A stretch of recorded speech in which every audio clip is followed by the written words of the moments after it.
Então, com certeza que até na questão ambiental, utilizando o dinheiro do pré-sal, do petróleo, a Petrobras poderia ser um exemplo para o mundo na busca da energia limpa, ou quase limpa. E mais que isso, que a gente tem que entender também, o petróleo, ele é responsável por cerca de 3 mil produtos petroquímicos. E a parte mais lucrativa da indústria do petróleo é a petroquímica, não é o combustível.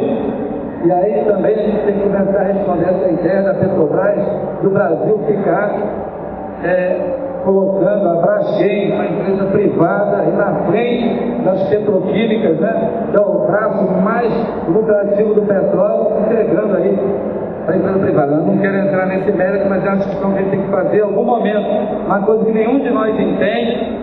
Petrobras investe rios de dinheiro lá no polo petroquímico no Rio de Janeiro, mas é ela que investe tudo, mas ela não consegue ser majoritária na indústria petroquímica que está sendo retomada. Isso nem os próprios dirigentes da Petrobras sabem explicar. É uma coisa que a gente tem que questionar e saber por que tem que botar a Braskem na frente disso, e por que a Petrobras não pode ser ponta de lança nessa parte mais lucrativa da indústria do petróleo. Tem a questão também do mar territorial, uma resposta que a gente tem que dar.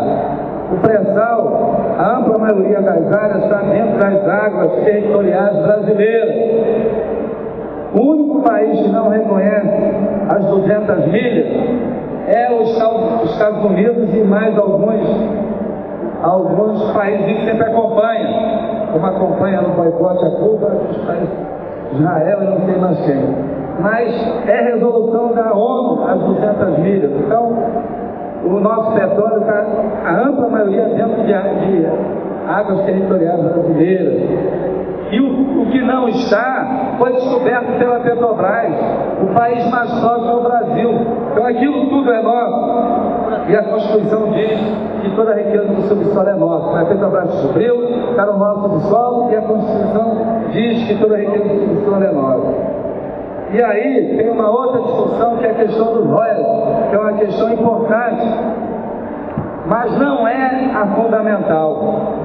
Na verdade, o governador do Rio de Janeiro, junto com o governador do Espírito Santo, junto com o governador de São Paulo, eles pautaram a discussão da lei do petróleo em cima da questão do royalties, que é uma questão menor. Por que isso? Porque é uma discussão doméstica. É lógico que eu sou do Rio de Janeiro, a tendência do povo do Rio de Janeiro é querer mais royalties do Rio de Janeiro, assim como o paulista, e assim como sucessivamente o capixaba. Mas essa é uma discussão interna. Tá? Agora, o que eles deveriam estar discutindo mesmo é que todo esse petróleo tinha que ser nosso. Essa era a grande discussão. Imaginar esses 3 governadores de estados da maior importância, se eles fincassem pé e dissessem: não, 100% do petróleo tem que ser nosso. Então a questão do royalties é uma questão menor, mas nós também temos que discutir. Queria também falar sobre a questão do Lula nessa questão do petróleo, que também é uma questão polêmica. Agora, a gente tem que reconhecer também mérito no governo. Isso tem que ser dito.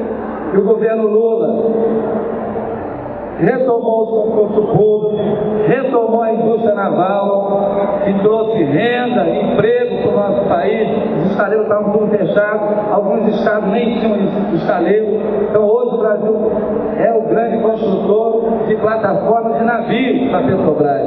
Isso gera milhares de empregos, isso é importante. É também do Lula, isso é importante, que politicamente hoje, no governo Lula, a gente nunca teve preocupação com a questão da privatização da empresa, que era uma constante no outro governo. Então isso também é importante. E também é importante a lei do Lula sobre o petróleo, que a gente critica e tem que criticar mesmo, que garante 30% de cada campo do pré-sal, né? E que os outros 70% vão ser disputados em leilões, dos quais a Petrobras participa, né? Outro dado importante também nessa lei do Lula é que a Petrobras é a operadora de todos os campos do pré-sal. Agora, qual é as críticas que nós temos à proposta do Lula? Primeiro, esse reconhecimento. Tem avanço.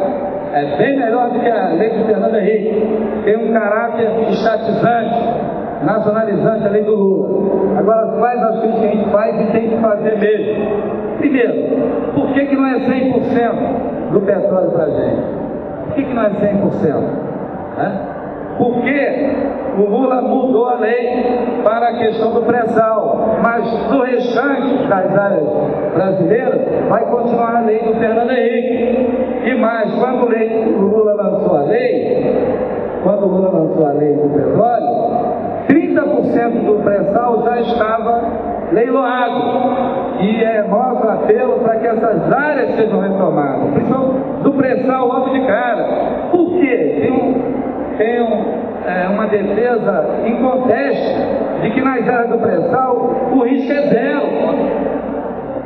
A lei do Fernando Henrique se baseia que tinha que abrir os leilões porque existe risco no investimento, mas no pré-sal é zero.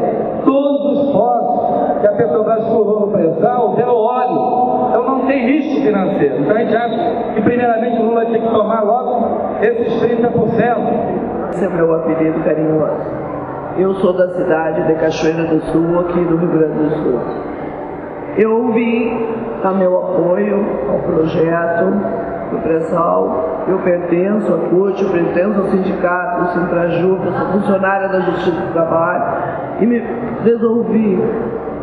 E a palavra que eu me preocupei, que de novo, gente, nós não estamos sendo beneficiados no projeto social, daqui do Fórum Social Mundial.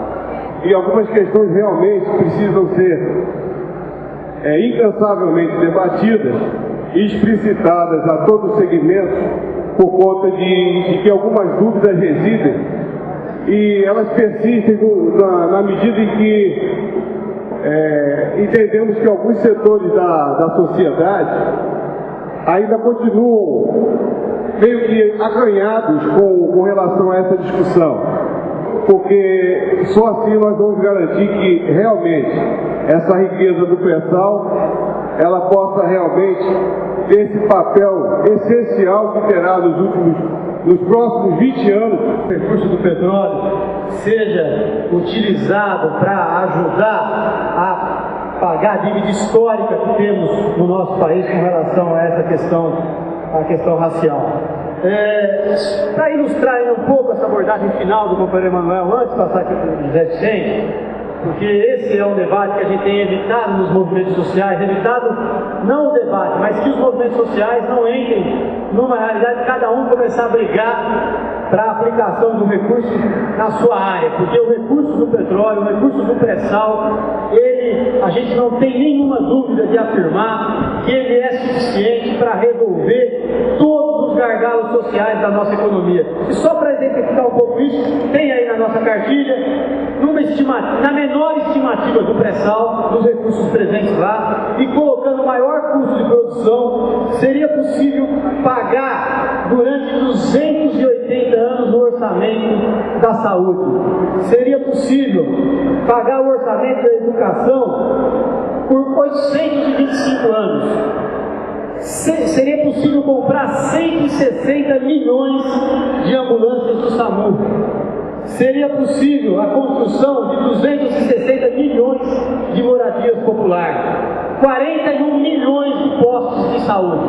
Portanto, o debate é em cima de garantir a riqueza para o nosso país. Aí certamente a gente vai poder resolver toda essa questão. É uma tomada de posição da nossa gente. Passo aqui para o companheiro José Vicente para as suas abordagens em 15 minutos.